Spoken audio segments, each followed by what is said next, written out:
već nekoliko dana razmišljam o ovim povodom i imao sam i neka gostovanja i govore i tako dalje.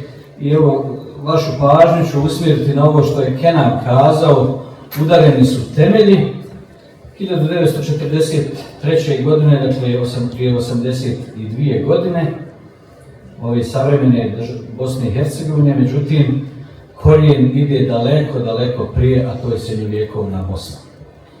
I ja mislim da ne trebamo nikada zaboraviti tu liniju kontinuiteta koja nas veže, gdje sasvim ponosno, uspravno možemo kazati da je srednjovjekovna bosanska država bila u istoj mjeri državom, ako se to može uopće tako u politološkom smislu riječi govoriti, lišići na svoje susjede, odnosno na druge kraljevine koje su bile u to vrijeme. I sve to skupa trajalo je bez obzira na vlast koja se obnašala 283 godine. A kad govorimo o vlasti, vrlo je važno da se sjetimo i da ne zaboravljamo da kontinuitet naroda i teritorije postoji još od tih vremena. Niko drugi nije došao ovdje stanovati niti živjeti, nego su to radili naši preci. Bez obzira na državotvorni okvir u kojem se to sve skupa dešavalo, a ako ćemo pošteno pogledati, u najvećoj mjeri mi smo bili i ti koji smo vladali sami sobom. Imali smo u srednjovjekovnoj Bosni, imali smo nominalne vladare koji su dolazili bilo iz Papinske države, bilo iz Ugarske, međutim opet nisu ti ljudi dolazili da vladaju, nego su dužili i imali u vazalskom odnosu vladare koji su vladali istinski Bosnom i Hercegovinom.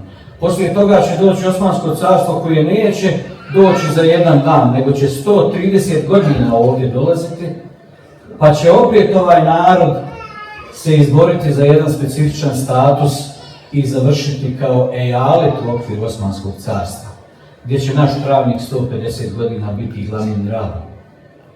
Pa će uz Austro-Ugarskoj carevini ovo biti jedan zaseban korpus separatum, Austrija jedna, Ugarska druga, a mi smo bili zasebni i na neki način obnašali dužnosti i vlast.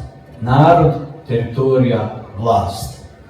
I ono što nam je nedostajalo, to ćemo ishoditi 1992. ali ćemo isto tako i u prvoj i u drugoj Jugoslaviji mi imati jednu specifičnost sa napomenom da ćemo tu državnost potvrditi na prvom zasjedanju Zavnobiha 25. novembra 1943.